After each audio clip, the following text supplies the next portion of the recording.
King Philip having to forfeit games because of illegal communication between the coach and the catcher.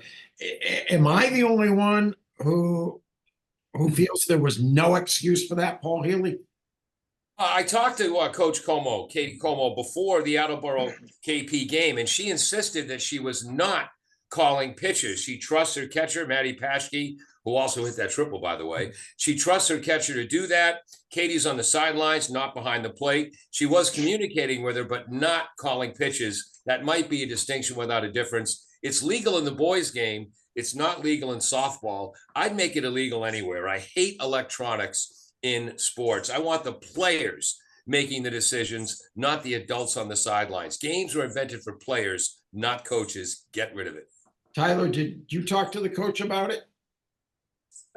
Kate did not return a request for comment when I wrote the story, which I can understand why. But to sort of go off Paul's statement, I don't think it makes much of a difference. I mean, I'm not too far removed from the game back in 2014, 13.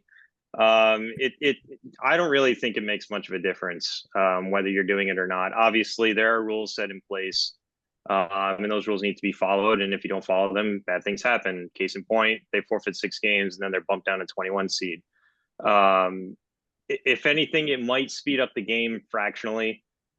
Just because there's no relaying from the dugout, because most of the times in situations where teams may not have the smartest catcher and pitcher combination, you see it in maybe some of those lower ranked teams. But then you look at a team like Taunton, you have Sam Lincoln who's calling her own pitches from the mound, and it's sort of like that guessing game where you're in the batter's box and it's like, all right, she flashes 3-1-2 3 times in this at bat.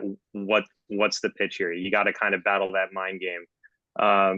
But also at the same time, like Paul said, take it out of the game. I don't think it makes much of a difference. If you have it in the game, it'd be hard to distinguish who's having the upper hand there. If it speeds up the game by 20 minutes, I'm all for it because it makes it easier for deadlines. But I mean, it's unfortunate that they got popped for 6 games. It made for fantastic theater through June for the tournament. But other than that, I mean, it's things that all of us reporters from the Globe to the Herald and even some coaches, we look at it and say, it's no big deal. It's unfortunate. And it's very much a live and learn sort of situation for everybody involved. Mark, you called, I think, one game this year as we had problems with rain and everything else trying to get the KP softball games. Apparently, that was one of the games they did not use the communication. No, they actually that was forfeited. That was the 10-0 win over Mansfield. Yes. Okay. Look, my opinion remains the same as it was when it happened. From what I know, the coaching staff believed that the NFHS rule change that allows it in softball was going to be in effect this year. It was not. And as a result, I've known Kate Fallon for many years. I knew her father for many years. He was a highly respected football official around here. I just don't see any malicious intent behind any of it. But as Tyler said, with such devices already being in effect in baseball, being approved for baseball, there's an argument to be made that this is another one of those Title IX inequities that have to be addressed anyway. And all that being said, it is still the responsibility of the athletic administration at any school to make sure that all of their teams are in compliance with all of the rules as they stand at this time. Now, as this was the second violation by a King Philip team this year that caused some consternation, and of course, you might remember in football that Coach Lee had to miss a game because of a training camp violation. I just think that maybe that's something that has to be addressed at King Philip and make sure that the communication levels are at the right level. And finally, as Paul said, I do have to wonder why these devices are needed in any high school sport. Look, it's not as if these kids are playing before 50,000 screaming fans, and I think it's a part of the learning business in a sport to make sure you do it the old way with signals and whatever, because sometimes, at least in the high schools, I think the old ways are the best ways. Del Moy, when I heard Mark mention Title IX, I thought of you because you're always talking about Title IX. Yeah, in this case, I'll defer. Softball, you're just a matter of feet from home plate, from the dugouts. You're a matter of feet from the on-deck circle. Baseball diamonds are so much bigger. I'm not saying they need it either.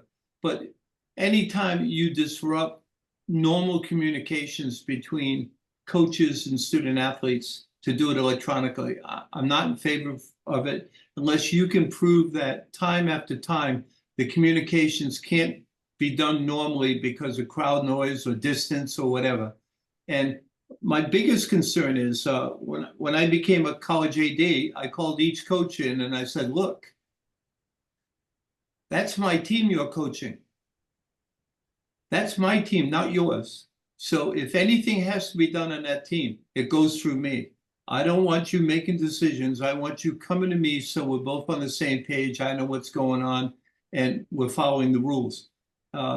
You just got to make sure you know the rules. And I'm sure that it was harmless and innocent, but look at the effect it had. And if King Philip wasn't as good as King Philip is, I don't think they would have got back to the final game. Jared Ware, Mark touched upon it. Hazing incident, coach suspended for the football season, illegal communication during the softball season. I am sure there are outsiders looking at KP and say, these are the Patriots. Yeah, there might be. It's funny, you know, hearing Mark put those things together. I didn't put two and two together that there was that many things that happened at KP. I think Del could tell you, though, as an AD, there's a lot of moving parts going on through any season. There's a lot of sports. There's a lot of day-to-day operation stuff. So stuff falling between the cracks and happening in your programs, you know, I tend to kind of side, you know, with that. At some point, the coaches need to be held responsible with what they're doing. Going back to the actual communication thing, I wish I had more of a reaction to this. I really don't. I don't think it creates any advantage. I don't think it creates a disadvantage, really. Like, it feels like much to do about nothing. And I know we live in a world now where we have to have a hot take about everything that happens in sports, but I just, this doesn't really, you know, move the needle for me at all. And they made it to the championship game without it. So they're good. They were good before, they were good after. I really don't see much of an issue with this one.